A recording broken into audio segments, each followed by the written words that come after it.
Everyone, welcome to study with Chitralekha. स्वागत है आप सभी का आपके अपने चैनल स्टडी विद चित्रलेखा में। जैसा कि आप लोग जानते हो, हम लोग यूपीपी के री एग्ज़ाम की प्रैक्टिस सेट की सीरीज़ कर रहे हैं। लेकिन आज आप लोगों को जो टाइटल दिख रहा होगा वो यूपीपी री एग्ज़ाम प्रैक्टिस सेट नहीं दिख रहा है, हिंदी अभ्यास सेट दिख रहा है। ठीक है, आज सेट नंबर 1 है और हम लोग आज केवल और केवल हिंदी के 40 क्वेश्चन सॉल्व करने वाले हैं। ठीक है, ये मोस्ट एक्सपेक्टेड क्वेश्चंस आप लोगों के लिए निकाल कर लेकर के मैं आई हूँ, जो कि यूपीपी के एग्ज़ाम के लिए तो इम्पॉर्टेंट है ही। इसके साथ साथ आपका अगर आने वाला कोई भी एग्ज़ाम है, जैसे कि यूपी ट्रिपल एससी हो गया, इसमें कनिष्क सहायक की जो पोस्ट है वो निकली हुई है, वीडियो है, यूपीएसआई है। ठीक है, इन सारे एग्ज़ाम्स को ये पेपर टारगेट करने वाला है, प्रैक्टिस सेट टारगेट करने वाला है। ठीक है, तो हिंदी के प्रैक्टिस सेट आप ये सॉल्व करिए, ये आपके सारे एग्ज़ाम्स को फोकस करेगा। तो आज हम लोग सेट नंबर 1 करने वाले हैं। कुछ दिन हम लोग क्या करेंगे, सब्जेक्ट वाइज टारगेट करेंगे क्वेश्चंस को। 40 क्वेश्चंस हम लेकर के चलेंगे एक सेट पेपर में। इससे ज़्यादा भी हो सकता है बट इससे कम नहीं होगा। तो आज के जो क्लास है इसमें हम लोग हिंदी का अभ्यास करने जा रहे हैं।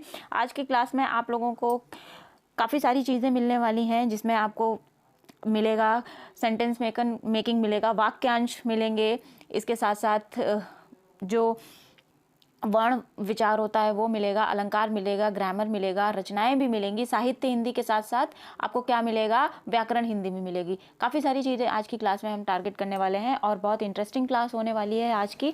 तो आप लोग क्लास में मेरे साथ अंत तक बने रहिएगा। क्लास पसंद आएगी तो लाइक और शेयर ज़रूर करिएगा। अगर चैनल पर पहली बार आए हैं तो चैनल को सब्सक्राइब कर लीजिएगा और बेल आइकन ज़रूर प्रेस कर दीजिएगा, जिससे कि आने वाले सभी वीडियो की जानकारी आपको सबसे पहले मिल जाए। ठीक है, तो चलिए हम लोग बिना देर किए हुए अपने क्लास को शुरू करते हैं और आज का पहला क्वेश्चन देखते हैं। इसमें आपसे पूछा गया है कि बहुवचन का कौन सा विकल्प अनुचित है। ठीक है, ये जो सारे शब्द दे रखे हैं इनमें ये सभी बहुवचन है, लेकिन इसमें कौन सा अनुचित विकल्प है ये हमें बताना है। तो देखिए, विधियां आप लोगों ने सुना होगा। विधि का जो बहुवचन होता है विधियां होता है, नीति का नीतियां होता है, रीति होता है, जो रीति रिवाज हैं ये उन बना हुआ शब्द है, रीति से इसका रीतियाँ होता है। लेकिन रीतियाँ ये कोई शब्द नहीं होता है, तो ये व्याकरण के रूप से अनुचित शब्द है। ठीक है, तो ऑप्शन नंबर 1 इस क्वेश्चन का करेक्ट ऑप्शन हो जाएगा, रीतियाँ। ठीक है, चलिए अगले क्वेश्चन पर आते हैं। अगला प्रश्न है, निम्नलिखित में से किस युग में एक वचन से बहुवचन बनाने के लिए उचित प्रत्यय नहीं है। ठीक है, तो एक वचन से बहुवचन जब हमें बनाना होता है तो हम वहाँ पर प्रत्यय का प्रयोग करते हैं। कैसे कि प्रत्यय क्या होता है, प्रत्यय जो होता है किसी शब्द के या वाक्यांश के अंत में लगता है और उस शब्द का अर्थ बदल देता है। ठीक है, नया शब्द बनाता है प्रत्यय। तो देखिए, हाथी का हाथियों हो जाएगा, लड़का लड़कियों हो जाता है, रात का रातों हो जाएगा। लेकिन नारी में नारी इनी नहीं होता है, नारियाँ, इस तरीके से कुछ प्रत्यय आना चाहिए। तो नारी का जो बहुवचन होगा वो नारियाँ होता है। ठीक है, तो ऑप्शन नंबर 4 करेक्ट ऑप्शन हो जाएगा। उचित नहीं पूछा गया है, दैट मीन्स अनुचित प्रत्यय कौन सा है, तो ऑप्शन नंबर 4 इस क्वेश्चन का करेक्ट आंसर है। अगले क्वेश्चन पर आते हैं। निम्नलिखित 4 विकल्पों में से उस विकल्प का चयन करिए जो सबसे शुद्ध वाक्य का अच्छा विकल्प है, सबसे अच्छा विकल्प है। ठीक है, तो यहाँ पर आपको 4 वाक्य दे रखे हैं। इन चारों वाक्यों को हमें पढ़ना पड़ेगा, तभी हमें समझ में आएगा कि कौन सा वाक्य बिल्कुल सटीक है व्याकरण की दृष्टि से। ठीक है, तो देखते हैं। माता जी हर जगह अपनी ही चलाती हैं, दूसरों की जरा बिल्कुल भी नहीं सुनती। मतलब जरा भी आ रहा है, बिल्कुल भी आ रहा है, तो ये तो गलत हो गया। ठीक है, माता जी हर जगह अपनी ही चलाता है। अब देखिए, माता जी जो है फीमेल है, स्त्रीलिंग है, और यहाँ पर ये जो क्रिया लगी है ये पुल्लिंग की क्रिया, यहाँ पे चलाती होता तो ये ठीक हो सकता था, इसलिए ये भी गलत हो गया। ठीक है, माता जी सभी जगह, हर जगह भी कह रहा है, सभी जगह भी कह रहा है, तो ये तो इस तरीके से गलत हो गया। अब हमारे पास लास्ट में क्या बचा, ऑप्शन नंबर 4 बचा। एक बार इसको भी देख लेते हैं कि ये क्यों करेक्ट हो रहा है। तो माता जी हर जगह अपनी ही चलाती हैं, दूसरों की जरा भी नहीं सुनती हैं। ठीक है, तो व्याकरण की दृष्टि से जो बिल्कुल सही वाक्यांश है, जो वाक्य है, वो है ऑप्शन नंबर 4। तो इस क्वेश्चन का जो सही करेक्ट आंसर है वो हो जाएगा ऑप्शन नंबर 4। अगले क्वेश्चन पर आएंगे। निम्नलिखित प्रश्न में 4 विकल्पों में से दिए गए शब्द के विपरीत अर्थ वाला विकल्प चुनिए। तो एक शब्द दे रखा है वृद्धि। वृद्धि के विपरीत अर्थ वाला जो शब्द है वो होगा क्षय। ठीक है, वृद्धि मतलब किसी चीज़ का बढ़ना, उसमें बढ़ोतरी होना, क्षय मतलब कमी का होना। ठीक है, तो ऑप्शन नंबर 2 करेक्ट ऑप्शन हो जाएगा। अगले क्वेश्चन पर आते हैं। तरिणी और तरणी, ठीक है, इसमें बड़ी की मात्रा लगी है, इसका अर्थ बताना है। ठीक है, तरिणी और तरणी का अर्थ बताना है। तो देखिए, ये वाला जो तरणी होता है जिसमें ड़ा पे बड़ी की मात्रा लगी होती है, इसका अर्थ होता है नाव, ठीक। और ये तरणी, इसका अर्थ होता है सूर्य, ठीक है। तो सूर्य और नाव, ये जो ऑप्शन नंबर 1 है ये करेक्ट ऑप्शन हो जाएगा। अगले क्वेश्चन को देखेंगे। बिल्ली शब्द का पुल्लिंग, बिल्ली शब्द का पुल्लिंग वैसे तो बिल्ला होता है, आम भाषा में हम लोग बिल्ला बोल देते हैं, ठीक है। लेकिन अगर बिल्ला नहीं दे रखा है तो बिलाव हो जाएगा। सुना होगा ना आप लोगों ने कि बिलाव आ गया, दैट मीन्स ये बिल्ली का पुल्लिंग शब्द है, ठीक है। नेक्स्ट क्वेश्चन पर आते हैं। दोहे और रोले को क्रम से मिलाने पर कौन सा छंद बनता है? तो देखिए, दोहा और रोला दोनों मात्रिक छंद हैं। जब इन दोनों को क्रमिक रूप से एक साथ मिलाया जाता है तो क्या बन जाता है? कुंडलिया छंद बनता है, ठीक है। ऑप्शन नंबर 3 करेक्ट ऑप्शन हो जाएगा कि दोहे और रोले को मिलाने से क्या बनता है? कुंडलिया छंद बनता है। अगले क्वेश्चन पर आएंगे। शाही घोड़े पर बैठकर आऊंगा, इसमें कौन सा कारक है? तो देखिए, बैठ कर आऊंगा, पर यहाँ पर बैठ कर आऊंगा की बात हो रही है, तो घोड़े पर बैठने में अधिकरण कारक हो जाएगा। तो ऑप्शन नंबर 3 करेक्ट ऑप्शन हो जाएगा, ठीक है।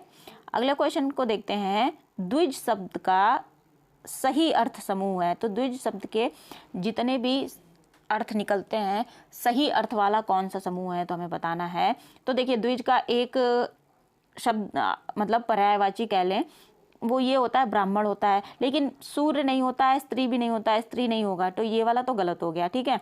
द्विज पक्षी को भी कहते हैं, लेकिन पृथ्वी नहीं होता है, तो ये भी गलत हो गया। सारंग भी नहीं होता है, ब्राह्मण कहलाता है, इसमें ये है, लेकिन देवता नहीं होता है। तो पक्षी, दांत और चंद्रमा, ये द्विज शब्द का सही अर्थ वाले समूह है, ठीक है। तो द्विज का जो पर्यायवाची आप कह लीजिए, पक्षी हो जाएगा, दांत हो जाएगा, चंद्रमा हो जाएगा। द्विज ही ब्राह्मण भी होता है, याद रखिएगा, लेकिन वो इस समूह में है नहीं। तो करेक्ट ऑप्शन क्या हो जाना है? पक्षी, दांत और चंद्रमा, ऑप्शन नंबर 2 करेक्ट ऑप्शन है, ठीक है। अगले क्वेश्चन पर आते हैं। निम्नलिखित में से कौन सा शब्द नित्य एक वचन में ही प्रयुक्त होता है? कहने का मतलब ये है कि जो हमेशा एक वचन में प्रयुक्त होता है, ऐसा कौन सा शब्द है? देखिए, लड़का, लड़कों, ठीक है, इसका बहुवचन बन सकता है। पेड़, पेड़ों, मोर, मोरों, इनके सबके बहुवचन बन सकते हैं। लेकिन जो जनता होती है, इसका बहुवचन नहीं बनाया जाता है, ये हमेशा एक वचन में ही प्रयोग करा जाता है। तो ऑप्शन नंबर 2 करेक्ट ऑप्शन हो जाएगा। जनता का जनतो नहीं होता है, मतलब जनता जो है एक ग्रुप है, एक समूह है, जिसे कि एक वचन में प्रयोग किया जाता है, ध्यान रखिएगा। इस तरीके से बाल हो गया, जो बाल होते हैं, सर के बाल, ये भी एक वचन में ही प्रयोग होते हैं, ठीक है, ध्यान रखिएगा। अगले क्वेश्चन पर आते हैं। निम्नलिखित में से कौन सा शब्द स्त्रीलिंग है? तो देखिए, तेल, शरबत, घी, ये सारे पुल्लिंग शब्द हैं। तेल रखा है, शरबत पी लिया, घी बहुत गर्म है, या फिर यूँ कहें कि घी डब्बे में रखा है, इस तरीके से करते हैं। लेकिन परवरिश की जाती है, परवरिश जो है ये स्त्रीलिंग शब्द है। तो ऑप्शन नंबर 4 करेक्ट ऑप्शन हो जाएगा। नेक्स्ट क्वेश्चन पर आते हैं। निम्नलिखित प्रश्न में 4 विकल्प दिए गए हैं, जिनमें से उस विकल्प का चयन कीजिए जो शब्द का सबसे अच्छा विकल्प है। दैट मीन्स आपसे पूछा गया है भूगर्भवेत्ता, एक इंसान जिसको पृथ्वी के भीतर का नॉलेज होती है, पृथ्वी के भीतर का ज्ञान होता है, उसे भूगर्भवेत्ता कहा जाता है, ठीक है। तो इसमें जो ऑप्शन दे रखा है, जो पृथ्वी के भीतर का ज्ञान रखता हो, उसे भूगर्भवेत्ता कहा जाता है, ठीक है, ध्यान रखिएगा। ऑप्शन नंबर 3 करेक्ट ऑप्शन हो जाएगा। अगले क्वेश्चन पर आते हैं। सही वर्तनी वाले शब्द का चयन करिए। तो सही वर्तनी वाला जो शब्द है ये हो जाएगा कालिदास, ठीक है, ऑप्शन नंबर 3 करेक्ट ऑप्शन हो जाएगा। नेक्स्ट क्वेश्चन पर आएंगे। निम्नलिखित प्रश्नों में 4 विकल्प दिए गए हैं, उस विकल्प का चयन कीजिए जो उपसर्ग से बना शब्द नहीं है, ठीक है। देखिए, अब पुनर्जन्म, ये उपसर्ग से बना हुआ शब्द है, जन्म में पुनः लगा दिया जाता है तो पुनर्जन्म हो जाता है। धर्म में कु ऐड कर दिया गया है, कु जोड़ दिया गया है तो कुधर्म बन गया है। जीवन के साथ आ उपसर्ग बना जुड़ा है, तब बना है क्या? आजीवन, ठीक है। तो ऑप्शन नंबर 4 जो है दिखावा, ये उपसर्ग से बना हुआ शब्द नहीं है, तो ऑप्शन नंबर 4 करेक्ट ऑप्शन हो जाएगा। अगले क्वेश्चन पर आते हैं। मेज का सामान्य बहुवचन दिए गए विकल्पों में से कौन सा है? तो मेज का जो बहुवचन होता है मेजें होता है, आप लोगों को पता होगा, मेज, मेजें, ऑप्शन नंबर 2 करेक्ट ऑप्शन हो जाएगा। भगवान का स्त्रीलिंग शब्द कौन सा है हमें बताना है। तो भगवान का जो स्त्रीलिंग होता है वो होता है भगवती, ठीक है, भगवती। अगले क्वेश्चन पर आएंगे। दिए गए विकल्पों में से बादल का समानार्थी बताना है। तो बादल से क्या होता है? आपको पानी मिलता है, बादल, ठीक है। अब देखिए, अंबुज, नीरज, जलज, ये सारे कमल के पर्यायवाची हैं, लेकिन इसको हम एक तरीके से समझने का प्रयास करते हैं। अंबु, अंबु मीन्स पानी होता है, अंबु का जो पर्यायवाची है, अंबु हो गया पानी, अंबु, दा मतलब देने वाला, तो पानी को कौन देता है? बादल देता है, ठीक है। तो ऑप्शन नंबर 4 करेक्ट ऑप्शन हो जाएगा, अंबुद। अगले क्वेश्चन पर आएंगे। अगुआ बनकर दिखाने वाला पथ प्रदर्शक क्या कहलाता है? तो अगुआ बनकर जो चलता है, ठीक है, पथ प्रदर्शक कहलाता है रास्ता दिखाने वाला। और तो ऑप्शन नंबर 1 करेक्ट ऑप्शन हो जाएगा। यहाँ पे डैश कर लीजिएगा, अगुआ बनकर रास्ता दिखाने वाला है। यहाँ पे खाली स्पेस होना चाहिए, तो यहाँ पे जो स्पेस है इसमें खाली जगह पर क्या भरा जाएगा? रास्ता दिखाने वाला क्या कहलाता है? पथ प्रदर्शक कहलाता है। ठीक, अगले क्वेश्चन पर आएंगे। निम्नलिखित में से पुल्लिंग शब्द कौन सा है? तो पुल्लिंग शब्द आलू है। ठीक है, आलू रखा है, झाड़ू रखी है, बालू पड़ी है, ये सारे पुल्लिंग हैं। आलू जो है पुल्लिंग शब्द है। अगले क्वेश्चन पर आते हैं। निम्नलिखित 4 विकल्पों में से उस विकल्प का चयन कीजिए जो दी गई लोकोक्ति का सही अर्थ वाला विकल्प है। तो लोकोक्ति क्या है? ये है भई गति सांप छछूंदरी केरी। ठीक है, तो सांप और छछूंदर की गति हो जाना, इसका मतलब ऐसा है किसी दुविधा में फंस जाना, ना निगल सकते हैं ना उगल सकते हैं, ये भी एक लोकोक्ति है, मतलब बीच में फंसे होना, दुविधा की स्थिति। तो ऑप्शन नंबर 2 करेक्ट ऑप्शन हो जाएगा, दुविधा की स्थिति। नेक्स्ट क्वेश्चन को देखेंगे।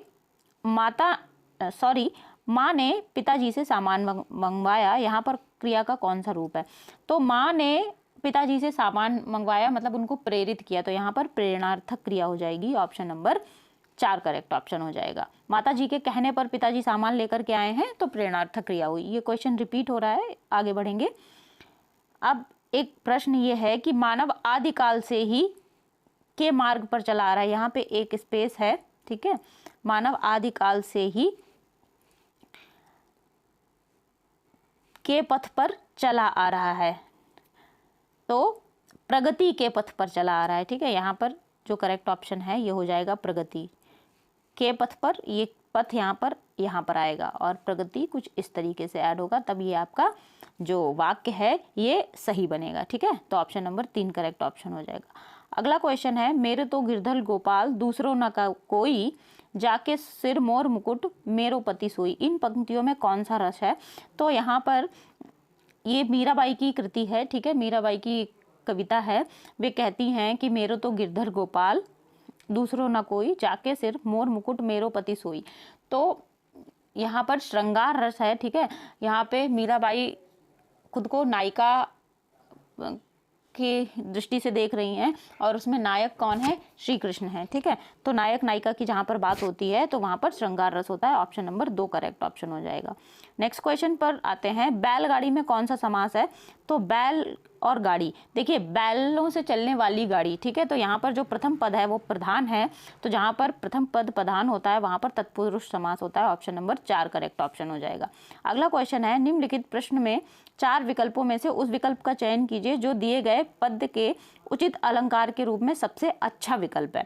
तो आपको जो दे रखा है सेंटेंस, जो वाक्य, वो है काली घटा का घमंड घटा।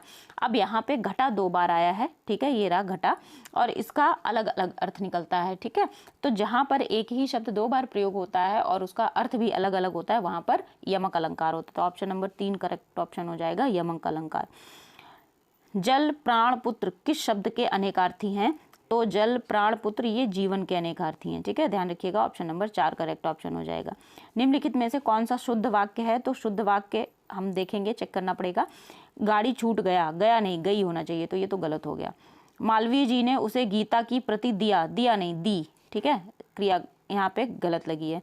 वह उत्तर की और नहीं, यहाँ पे और होना चाहिए। ठीक है, तो ये भी गलत हो गया। हमारे पास बचा सुबह 8 बजे मिलना, तो यही शुद्ध वाक्य है, सुबह 8 बजे मिलना। ठीक है, अगले क्वेश्चन पर आएंगे। दिए गए विकल्पों में से विपिन का समानार्थी कौन सा है? तो विपिन का समानार्थी हो जाएगा कानन। इसका मतलब होता है जंगल। ठीक है, ये भी ध्यान रखना, जंगल का पर्यायवाची होता है कानन, विपिन। अगले क्वेश्चन पर आते हैं। चरण कमल बिंदो हरिराई, इसमें कौन सा अलंकार है? तो चरण कमल बिंदो हरिराई में जो है रूपक अलंकार हो जाता है। यहाँ पर चरणों को, जो श्रीहरि हैं उनके चरणों को कमल के समान बताया गया है, तो रूपक अलंकार हो जाएगा। ऑप्शन नंबर 2 करेक्ट ऑप्शन हो जाएगा।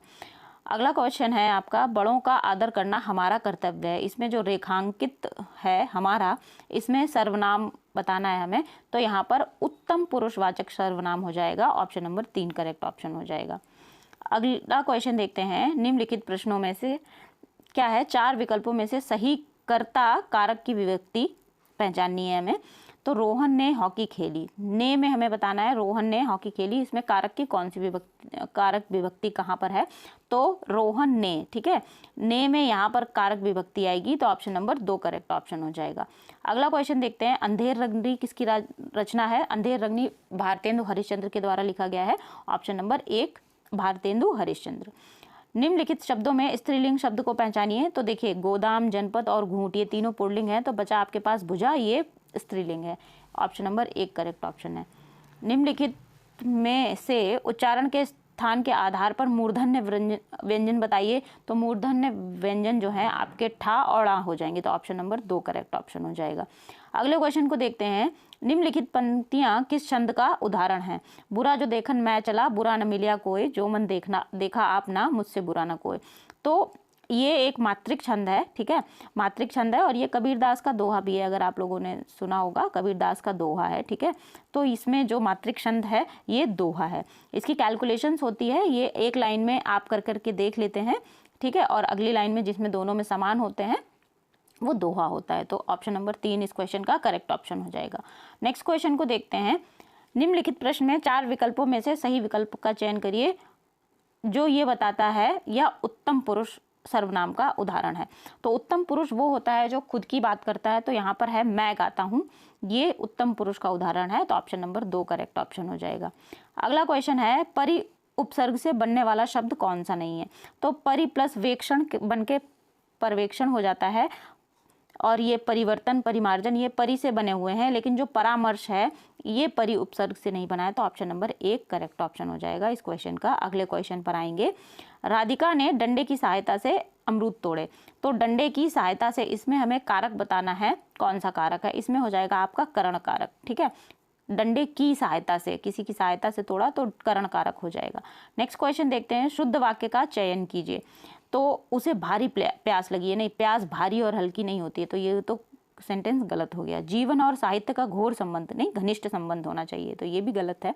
मुझे बड़ी भूख लगी है, भूख में बड़ी छोटी नहीं लगाते हैं, सिर्फ कहते हैं भूख लगी है या नहीं लगी है, यह एक गंभीर समस्या है, तो ये वाला जो ऑप्शन है ये करेक्ट ऑप्शन है, ऑप्शन नंबर 4 शुद्ध वाक्य यही है, ठीक है। निम्नलिखित पंक्ति में कौन सा रस है, तो ये पंक्ति जो आपको दे रखी है, किलकत कान घुटरवन आवत, मणिमय कनक नंद के आंगन, बिंब पकड़िवे धावत, ठीक है, ये श्री कृष्ण की बात कही जा रही है, जब वो घुटनों के बल चलते हैं, एक छोटे बच्चे हैं और घुटनों के बल चल रहे हैं, और इसमें कहा जा रहा है कि जब वो नंद के आंगन में घुटनों के बल चल रहे हैं, तो जो उनका जो रूप है बड़ा ही मनोहारी है, देखने लायक है, और उनको पकड़ने के लिए पीछे भागते हैं, जब उनकी माता भागती हैं, वो खुद भागते हैं, तो बड़ा अच्छी ही अनुभूति होती है। तो यहाँ पर कौन सा रस हो जाएगा, वात्सल्य रस, ठीक है, यहाँ पर एक माता अपने बच्चे के प्रति प्रेम दिखा रही है, वात्सल्य दिखा रही है, तो वात्सल्य रस हो जाएगा। अगले क्वेश्चन को देखेंगे, लेकिन आज के पेपर में इतने ही क्वेश्चन है, आज कुल 40 क्वेश्चन हम लोगों ने किए हैं, तो आज का आपका कितना स्कोर रहा ये मुझे आप लोग कमेंट सेक्शन में ज़रूर बताइएगा, और आज की क्लास कैसी लगी ये भी बताइएगा। क्लास अगर पसंद आई है तो क्लास को लाइक कर दीजिएगा, शेयर भी करिएगा, और क्लास शेयर करने के साथ साथ अगर चैनल पर पहली बार आए हैं तो चैनल को सब्सक्राइब कर लीजिए, बेल आइकन प्रेस कर लीजिएगा। पढ़ते रहिए, मिलते हैं हम लोग अगली क्लास में। थैंक